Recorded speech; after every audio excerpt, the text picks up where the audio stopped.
Hey guys, Tyler2K here. Today we're take a look at the second phase slash phase 3 of the EWC 2025 tournament. So again, this is the Esports World Cup tournament that's being held in Riyadh, KSA. This is a tournament where it's $1 million prize purse, but I was wrong. It's not actually $500,000 for first. It's 250,000 USD for first place, so $250,000. So still a lot of money, but not nearly as much money as I said in the first video. So my apologies for that. Also, if you're watching this, you watched the first one, you may have noticed I got a lot of them wrong. In my defense, though, the ones that I got wrong were basically, I said coin flips, except for the Edge one. Edge versus Chicken, I thought was definitely going to go Edge's way. It definitely didn't. Everything else was kind of like in the realm possibility. And then furthermore, at the end of the video, I also did a bracket buster kind of breakdown of, you know, who's going to, if someone's going to make it and screw up the bracket, who is going to be, and those were like completely right. And I'm glad to say that, but yeah, it's how it goes. You have so many people playing each other in a game so as chaotic as like C2, Tekken 8. That of course is going to happen. Also, I still have the tongue thing, so my apologies. It's slowly going down, but if I like lisp or like slur my words, that's what's going on. Also, if I make a mistake, please let me know the time code to said mistake. But hopefully this one will be much shorter and also much more compact, simply because now we have a better idea of how people are performing on day 3, the second phase. So keep in mind, we did second phase today being, you see at the bottom right corner of my screen, Friday the 15th. But yeah, the end of phase 2 will be tomorrow. But furthermore, actually the end of the tournament will also be tomorrow. So what that means, there are 4 people who qualified already, 4 people to go. Those people who qualify in loser side are going to have the longest day ever. They have to win multiple matches, and on top of that, to win the tournament, you have to win a bunch of first to 5s. And it's like, oh my god, I can't even imagine that much pressure to be on loser side. But as we saw today with Kakoma and what do you call it, Qdons doing extremely well coming off the LCQ side, yeah, anything can happen. Maybe the warm-up is what they need. But yeah, let's go ahead, jump into it, the loser side of things. And yeah, let's start. Okay, so Edge versus Imushin. I super hyped up Edge yesterday. Kind of regret it because Edge unfortunately didn't have a good showing, but keep in mind that was literally one sort of game. Now, I think in the head-to-head statistic, Edge does have a slight favor. I talked about it yesterday, how, you know, Imushin can definitely be a bracket buster. I still think the same is true. I think Edge can hold through, but realistically, if I remember correctly, and let's go ahead and check the font size. Let me go and make this a little bit smaller. I think Edge does have the benefit here in this matchup versus Imushin. It's probably not as bad as like a 33, like 66%er, but it's probably going to be something close to like a 60-40. We'll talk about bracket busters later. Imushin can still show up, but I think Edge and Imushin are pretty well known to each other. So like best case scenario, maybe a coin flip, but I don't think so. I think Edge is going to hold out in this sort of loser side matchup, but we'll see. We'll see. Anything can happen. Keep in mind, this is still for group, for phase 2, still a first to 2 situation, so anything can happen. Okay, Chicken versus Edge. I mean, I gave slight odds to, I actually gave better than slight odds to Edge yesterday, and I was completely wrong. I want to see Edge actually do better against Chikarin. I think Edge is probably going to take the Chikarin match very, very seriously. He realistically is going to be studying against Chikarin overnight, and that's the person he's going to focus on. Maybe in the earlier bracket, you know, Edge had played against Chikarin before and was like, you know, I haven't had too much problem against him. I kind of know the Lily matchup. I know the Clyde matchup. I know what he wants to do. But at the same time, Chikarin looked dead focused, really, really solid until he unfortunately fought against Cherryberry Mango. I'm going to give slight odds here, and I'm sure this is going to bite me in the butt because, yeah, Chikarin beat Edge 2-0. I'm still going to give slight edge to Edge, but it's going to be close. I think it's going to be closer than I had anticipated. If I'm Edge, like I said, that's who I'm studying against. I'm studying against Chikarin. I want to look at the tapes all over again and get an idea what's going on. Same thing, possibly a coin flip, but ultimately I think Edge is going to pull through here. But we'll see. Again, we'll see. I'm going to probably say that a ton, unfortunately. Let's go ahead. Oh, there's this transparent selection. Oh, heck. There must be a color in the background or something. Whatever. Okay, Group D or B. John Ding versus Knee. So I think when I had talked about this yesterday, I gave odds to Knee, if I remember correctly. But at the same time, I also said that, this is going to be a very, very close match. As predicted yesterday, a lot of the matches in the Group B bracket originally were very fast and furious. No true close matches. It was just completely momentum city. Do I got momentum? Do you got momentum? I have momentum. You have momentum, right?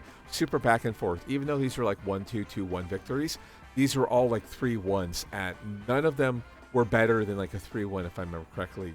I still predict the same is going to be true for John Ding and Knee. I'll still give slight favor to Knee because I think the bad showing that Knee had originally is probably going to light a fire under his ass. But it's probably going to be close. I'll probably give it a little bit closer. I think I give it like 60, 60-40 yesterday. I'm going to go ahead and just give it 55-45. Same thing. It could be a coin flip. I'm not going to cop out here. I'm going to commit to Knee. I think Knee's going to have a slight edge simply because there's so much expectation for him to do well. I think, that's going to be the drive that he needs. And if anyone can study old footage and have like a ton of old footage against people, it's going to be Knee. So the same is true. We're realistically going to see Eddie versus Brian. Eddie still has Mondo punishment options against Brian, but I think Knee's playstyle is compact enough that it's going to be hard for John Ding to take advantage. Now, the one thing I do want to highlight about John Ding's playstyle yesterday, a lot of back 3-3. Why back 3-3? So back 3-3, I-13 counter launcher. You can't really counter hit confirm anymore. That's one of the nerfs that happened in Season 2. But it's only launch punishable if your opponent has an I-15 mid-launcher. Knee playing Brian will not have an I-15 launcher. That means best case scenario, Knee has to take a forward 2 off of TNT or Snake Eyes with the whole sequence, and that only does like 47 damage. So John Ding might let the back 3-3s rock. You'll have a read on timing, mix up sidestep 3+4, down 3. That's typical his meta against Brian or against Knee specifically, and then we're going to see a lot of back 3-3s. Same thing, we had seen a lot of back 3-3s against Pena. Pena is playing a character who doesn't have a 15-frame launching mid, so that was the idea. Expect to see that again for sure against Knee in that matchup. But I think Knee is going to come very, very prepared and probably do decently well. I will say something I talked about yesterday with the brackets. Going to be fast and furious. This is not going to be a close match. This is going to be someone running over someone else. And while I said with Knee versus Pena, if Pena gets 2 rounds, Knee's not going to win a single round. It's going to be a little bit closer, but I would say expect this to be like 3-2. Not that one. Sorry, probably like 2-3, then like 3-0, and then probably 1-3. I think it's going to be something to this effect in this bracket with Knee versus John Ding. Rangshu versus Knee. I'm going to say the same thing I said yesterday. Knee's not beating Rangshu. I said it was controversial yesterday before the tournament happened. Obviously, it's not that controversial now because Rangshu, for the most part, completely disassembled Knee's game plan. I'll say it once, I'll say it again. Rangshu's defense is absolutely fucking incredible. His ability to stay calm in high-pressure situations is absolutely incredible. There's no reason to believe that anything's going to change tomorrow.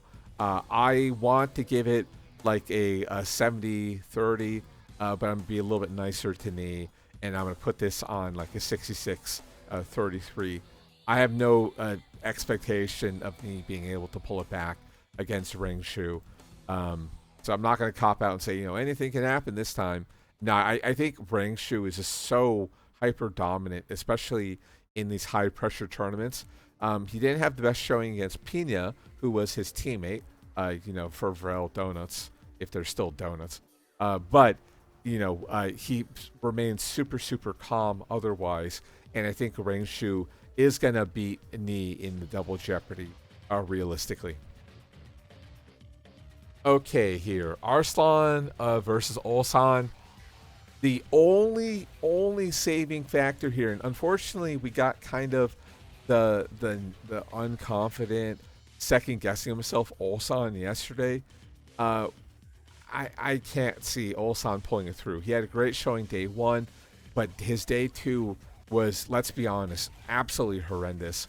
He got disassembled by Kokoma, and worst of all, Kokoma made the matchup look free. He was dancing in his face, just constantly dash guarding, and then also forcing constant 50-50s, and Ulsan never seemed to have a chance. The one thing I'll say about Arslan versus Qdons, because yesterday I gave Arslan 60-40 versus Qdons, but I said Qdons will be a bracket buster. That was specifically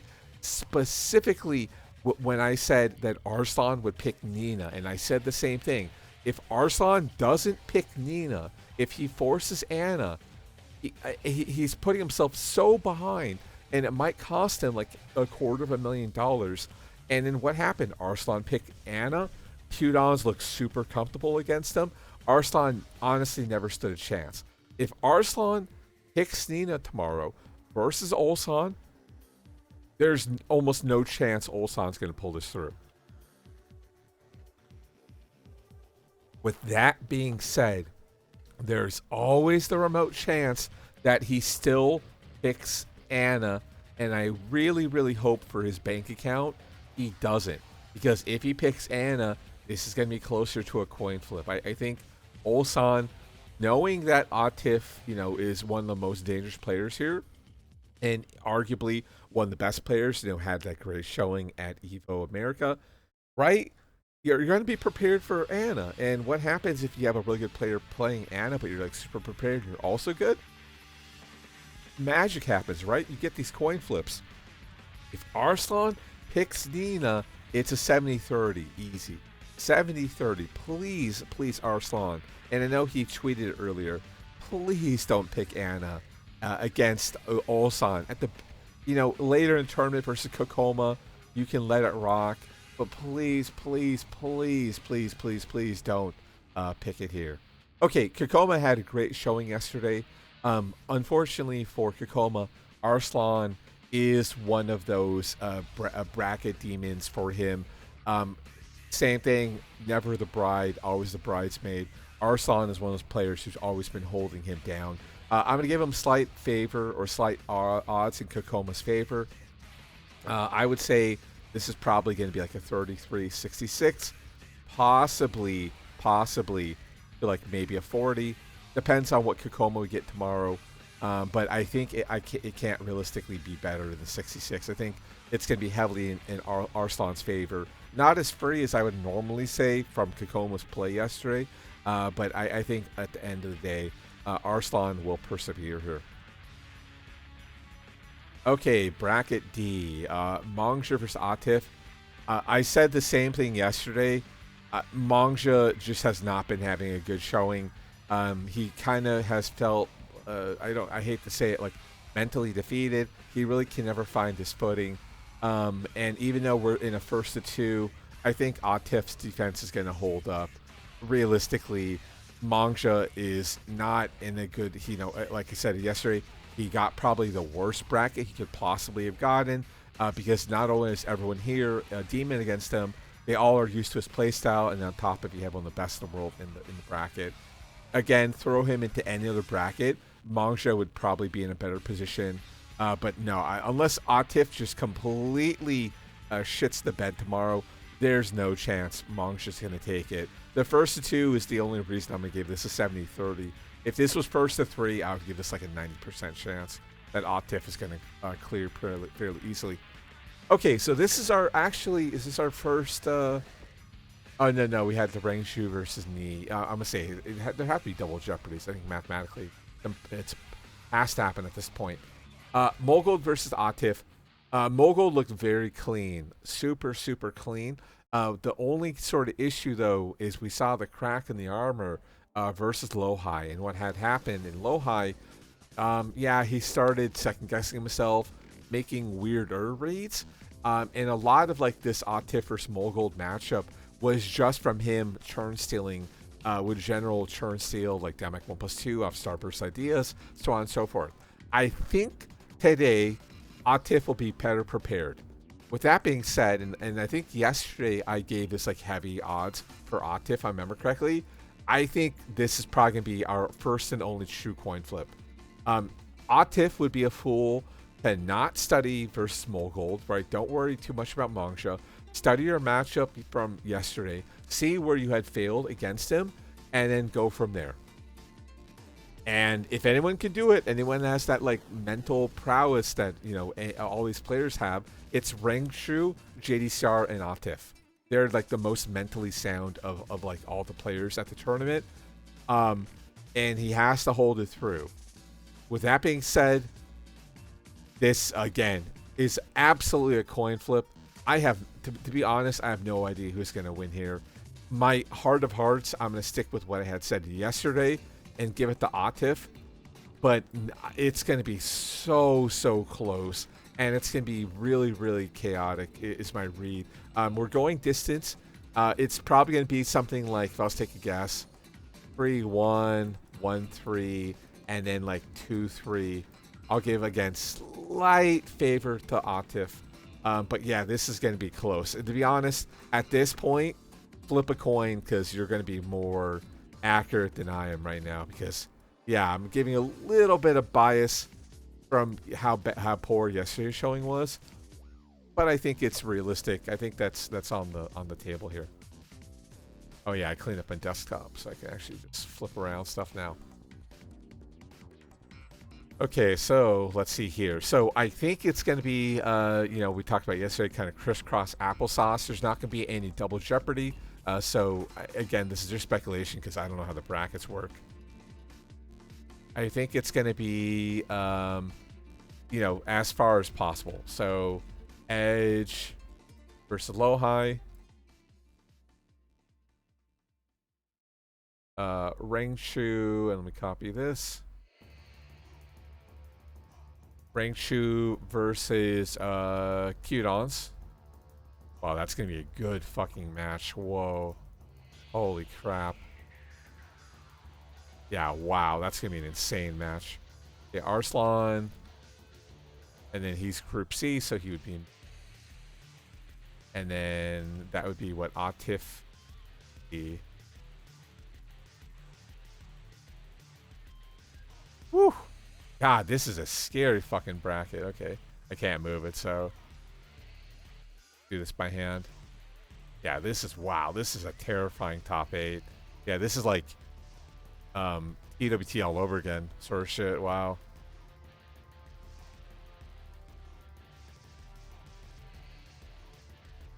Okay, I think we're zoomed in. And yeah, sorry, yesterday I made a mistake. I said 4th place, they tie for 4th. No, there actually is a tiebreaker. So even though, okay, so first things first, phase 3 is first to 5. So last time, the rest of the tournament, first to 2. This will be a first to 5 to prove that you are absolutely the best in the world or better than your opponent, right? In a first to 1, anyone can win, even a scrub. In a first to 2, a good player, is going to win like 95% of the time. In a first to 5, the better player is going to win at like world class level more often than not, probably 80% of the time, easily. So the best way to prove that you're the best is to do a long set where there is proper time to make the adjustment. Thinking back on last year's tournament, I believe it was with Yagami, who was down. It was like 4-1 or something like that, if I remember correctly, and able to completely pull it back against Chanel and win 5-4. Like, that's what a first to 5 gets you. It gets you time to adapt, time to adjust, and be able to trump your opponent in the best way possible. So, As usual, the Pakistani players well known for first to 50s, first to hundreds. So this is probably going to be their best chance at winning a bracket or winning their good amount of cash. But at the same time, like this eight is absolutely absurdly high level players, and I can't wait to start breaking it down. Okay, Cherry Berry Mango versus Atif. If I remember correctly, Atif typically has CBM's number. Let me go ahead and flip here. If I remember correctly, yeah, they played each other quite a few times, and Atif usually is on the winning end of it. Combine that with the first to five, and I think Atif has heavy odds. With that being said, CBM, especially in yesterday, showed that he is almost starting to play like me, where he'll give up a few rounds and then he'll start steamrolling through there. And once he has a good read, he's able to execute it on it well and start forcing it to the point of absurdity where you just mentally overwhelm your opponent until they effectively give up. As I talked about earlier, though, Atif has the mental fortitude of like one of the best in the world. Him and Rengshu are absurdly high fortitude, high defense, and if anyone can hold through like CBM salvo, it's probably going to be Atif, all things considered. I don't want to give like my heart of hearts says this is like a 70, and let me go ahead and make it a little bit larger. Heart of hearts for me is like, yeah, this is like 70-30. But from how well CBM performed yesterday, I think this is going to be closer to 33, possibly a 40. But I think the five component of this tournament is going to do insanely well for Atif for sure. But I think, yeah, he's going to hold it through. And there must be not white color or something. Ooh, Pinya versus Arslan. Oh, this is the same thing, though. This is one of those Arslan typically holds down Pinya, but Pinya also has been playing insanely well. And with a long set, Arslan probably has favor. But from, yeah, like I said, how well Pinya was playing, this is probably going to be pretty close. I'm going to say the same thing. If Arslan, please don't pick Anna. Just get that money, bro. Come on. This is probably going to be like 60-40. Maybe like a 45 possibly. But I think Arslan is still going to hold through on this and probably win here. And actually what I'll do, let me go ahead and give like my round count theories.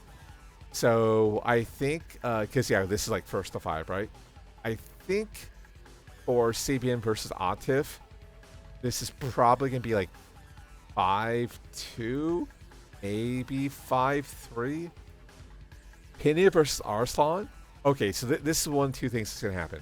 This is either going to be like a fucking 5-2, 5-1, or this is going to be inverted. It's going to be like a 5-2, 5-1. Like I said, this is almost close to a coin flip, probably closer to 45 than 40. But I think Arslan is just perfect for this type of set. I think he's going to hold through. With that being said, yeah, we're going to see same thing. We're going to see like a 3-1. Oops. Oh, wait. We're going to see like a 3-1, and it's going to be like a 1-3, and then it'll be like maybe a 2-3, and then same thing. We're going to get maybe a 3-0, and then it's going to be 3-3-3 the rest of the set. I think that's what's going to happen, and then Arslan will just take it through there. But it's going to be super back and forth. CBM versus Atif, I think, will be closer. But I think it's going to be hard for CBM to close out where Atif typically shines. That's realistically what we're going to see. Qdons versus Rengshu. This goes back to what I was saying yesterday. Qdons has been on a tear with STL for the last 3 weeks and won the STL summer season 2 of 2025 tournament. I don't know how often they played each other. From how well Qdons is playing and the fact that, Rengshu tends to play in STL as well, I imagine they play each other quite frequently. But I mean, from Qdons playing really, really well. But, oh man, I want to say like 66. It's probably closer to 60-40. With that being said, I still think this is going to be fairly blow up. I think this is probably going to be like a 5-3. That'll be my round count. Maybe 5-4. I don't see it going 5-4. If anything, I would say maybe like 4-5 in Rengshu's favor. But I think Qdons is probably going to play how he played yesterday. Very steamrolly, read heavy, execution prowess monster. In the matchup, Heihachi versus Bear, I don't know if there's anything really particularly strong. Maybe down 1 OS to beat HBS, maybe down 4-1, things like that. That might be the only thing I can kind of think of, but I think Qdons probably can carry that momentum to a dub and take himself into the future. I think that's realistically what's going to happen here. I don't really see any reason to doubt that. So, Low-High versus Edge. I believe Edge has the favor, but Low-High also is playing very, very well. I'm going to cop out here. I'm going to coin flip this, and I'll give slight odds to Edge. But yeah, it's going to be a close one. It's going to be a barn burner. This is probably going to be like a, same thing. It's going to be a 5-4, 4-5. It's going to be close. It's going to be very steamrolly, so it's going to be probably like 3-1, 0-3, 1-3, and like 3-2, and then it's going to flip, and then like 3-1. But ultimately, same thing. I think Edge can persevere, but it's going to be a coin flip at best. Low-High's been playing very, very well, and even though Edge, I think statistically against them, tends to do fairly well as well. Yeah, Low-High's been playing out of his fucking mind. So yeah, I wouldn't definitely sleep on Low-High to pull through for sure. So okay, we got our top 4. Atif versus Arslan. I mean, I hate to say it. I think I said this yesterday. This is like Arslan free, pretty much. This is one of those, unfortunately, for Atif. If Arslan's in the bracket, it's his monster. Atif, and may we all be as lucky to constantly get second place around the world. It's because he's losing to Arslan, unfortunately. Arslan, I imagine they train with each other constantly.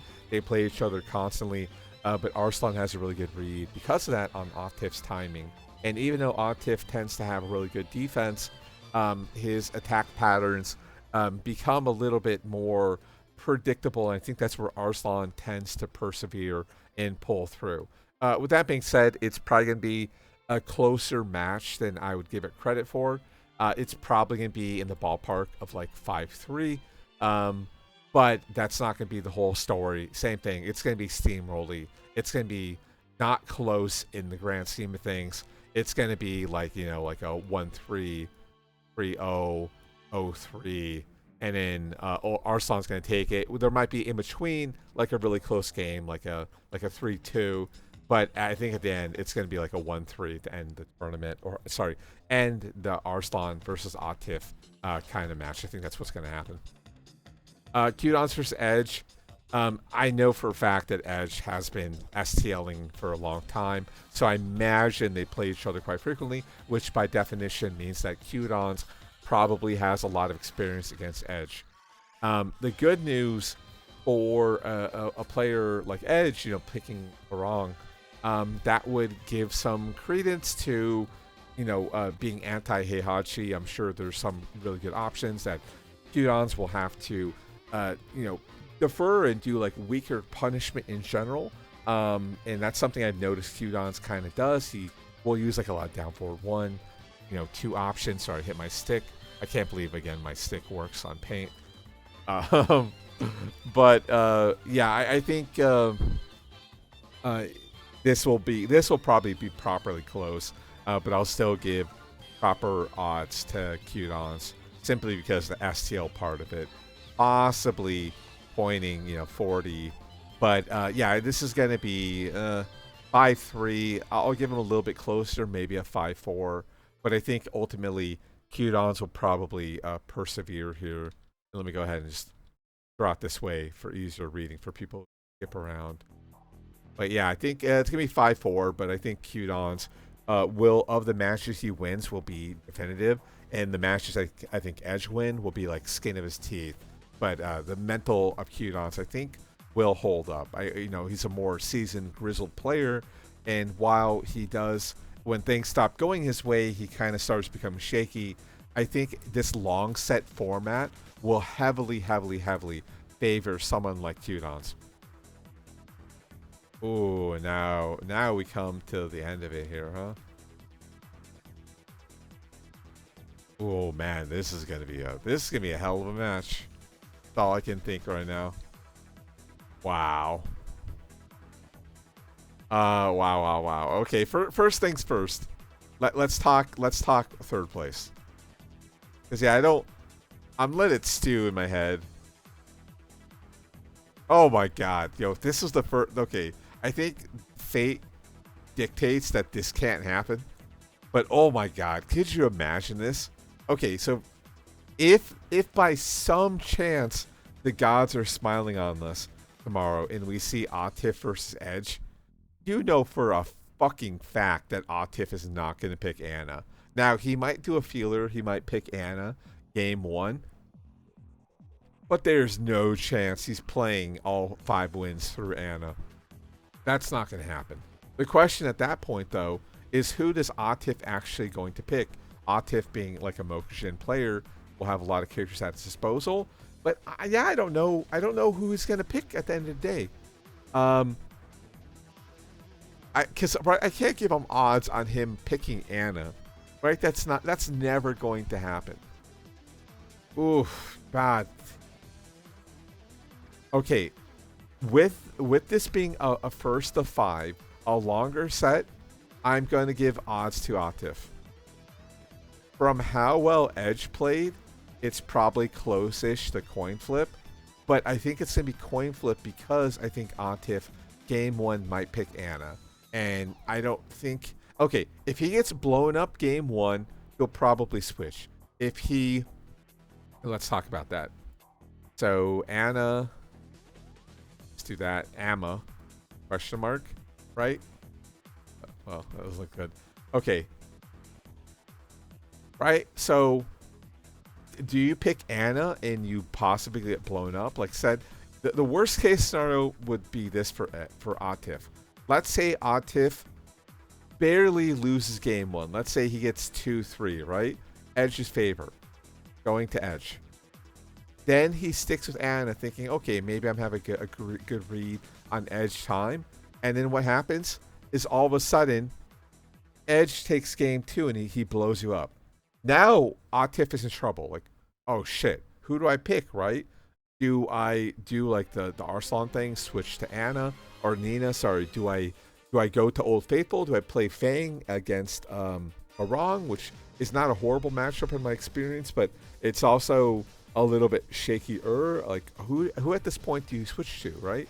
It's not going to be, well, I guess it could be Dragunov. Yeah, Dragunov versus Arang's not horrible, but at the same time, Dragunov's also not super good, right? But let's go ahead and throw him on the table, right? Do you, like, who from this point do you switch to? Do you switch to someone more left field? Do you do a counter pick that just reads against like Edge's gameplay? Like, do you go Bear? Like, that would be like a crazy counter pick, right? Knowing that Edge has problems against Rengshu, right? Do we pick Bear to try to counter him? Right? That's the thing. And I think because of that, the possibility that this happens, he stays with Anna, he plays Anna throughout and then gets blown up, and all of a sudden he's down 2-0, puts it closer to a coin flip in Edge's favor. But if Atif does the smart thing, you know, one game of Anna, hey, it doesn't work out, good, okay, that's fine. It didn't work out, it was worth a shot, just to prove that, you know, Edge has my number. Nothing wrong with that, especially in the first to 5. First to 2, a little shaky, right? Throwing away a game. But still, it would be okay. But that, I think, would possibly be worst case scenario. 2-3, sticks with Anna, gets trounced, he's playing from behind, and Edge is able to sneak it out. With that being said, yeah, I think my like game count here would probably be 5-3. Same thing. Possibly 5-4. But I think Atif is going to get third place here. And let me, well, can't see that. So let me make it like a proper color. Third and then fourth. Okay, Arslan versus Qdons. I think this is probably the matchup everyone on the planet wants to see. This will be crazy. Arslan has been looking, you know, admittedly, a little shaky during the tournament. Things have not been quite going his way. Qdons, right? He's the one who had sent them today down the bracket. Where are we at? Just want to make sure. Yeah. He dismantled Arslan. I said it earlier. The worst similar thing to Atif. Arslan, unlike this time, I think Arslan cannot afford to pick Anna, period.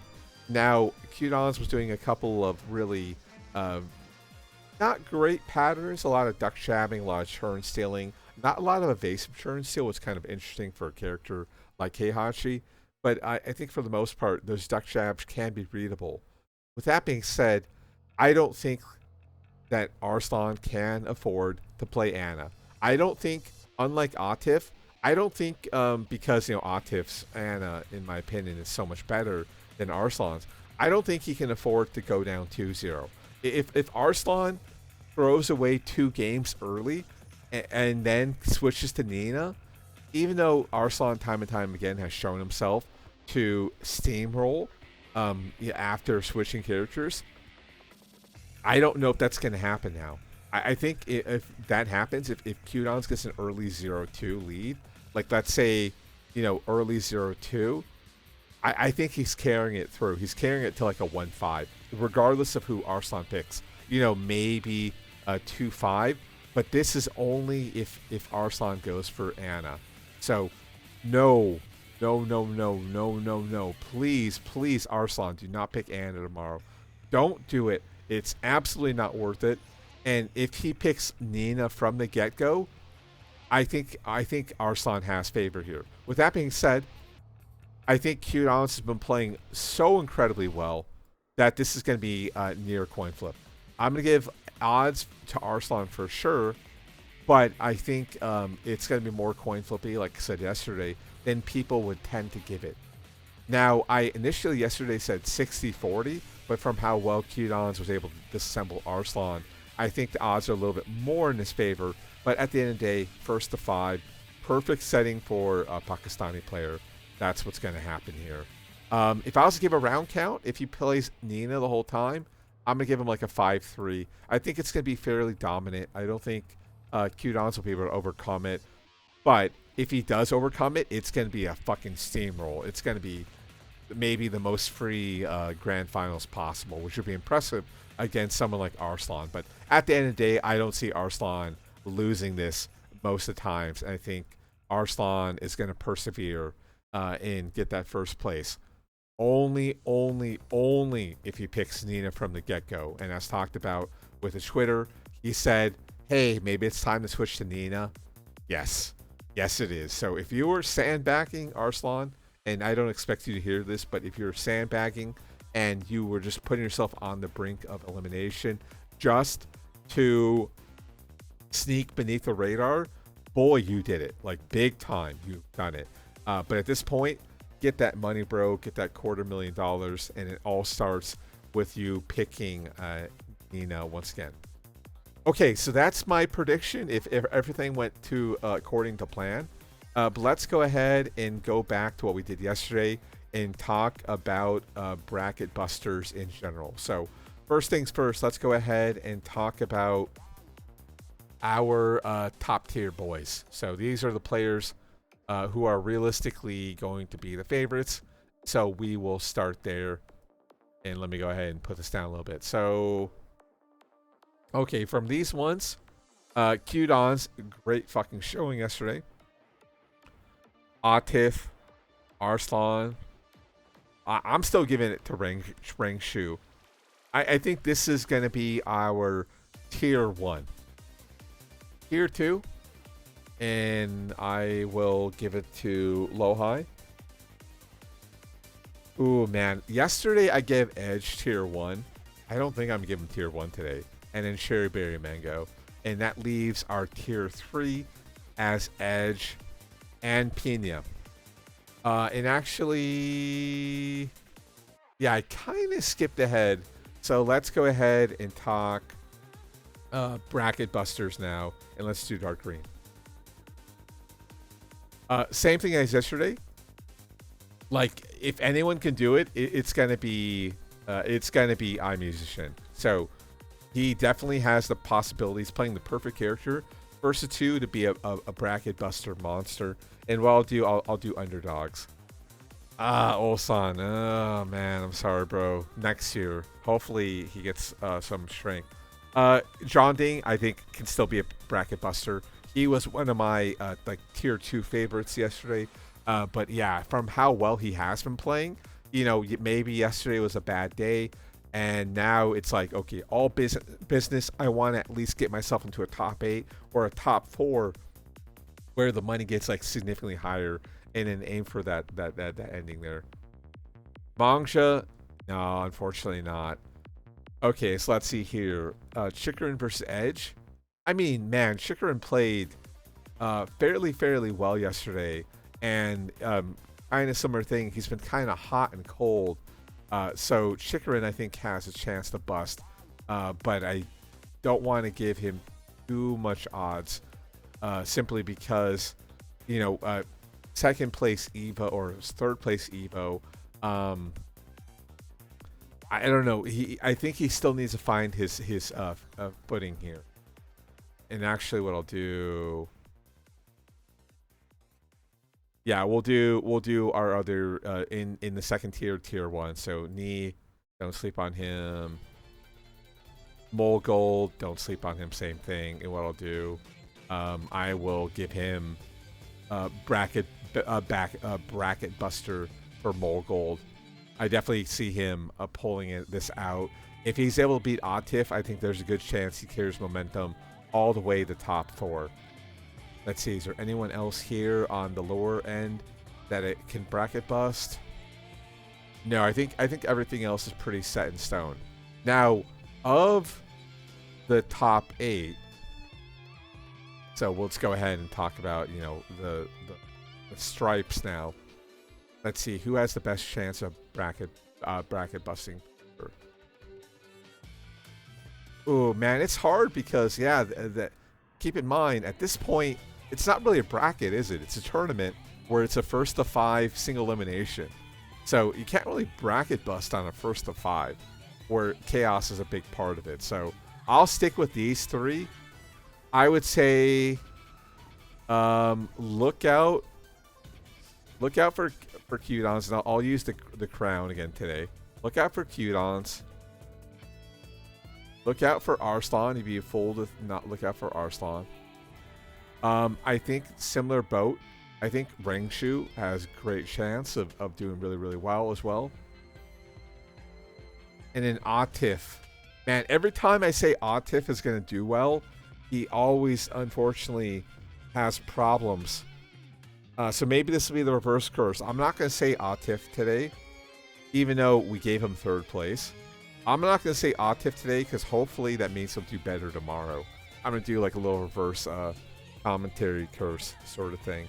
But yeah, I think of these 3, yeah, no surprise, right? Cudons, Arslan, and Rengshu. Where do we have Rengshu falling?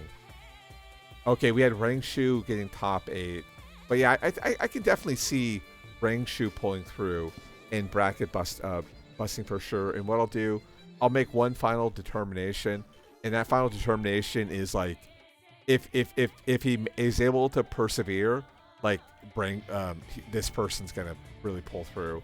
I think it's Rengshu. I think if anyone can get 1st place, who I haven't talked about in like top 4 or whatever, I think Rengshu is probably top of that list and can do very well. So again, let's write this down because that's actually something I didn't do yesterday. So bracket busters. Sorry, I'm on a mouse, of course. Got JDD, and then Mole. And then again we have I'll do like KOTH, King of the Hill. These are the people everyone has to look out for. So Kudons,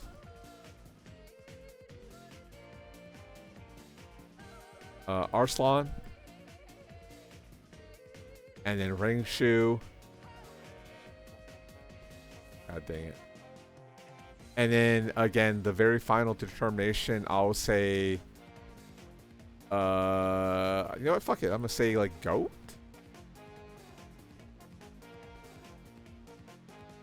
And then I'll give this to Rang. So if anyone's the darling, it's gonna be Rengshu. But at the end of the day, I think this is pretty accurate. I think again, Arslan will get first, Kudons for second, Atif for third, and Edge for fourth. So yeah, that is my predictions for the EWC 2025 final tomorrow. Keep in mind, again, it is phase 2 followed by phase 3, where it is single elimination, first to 5. The first place again will win $250,000, and then from there it like halves pretty quickly.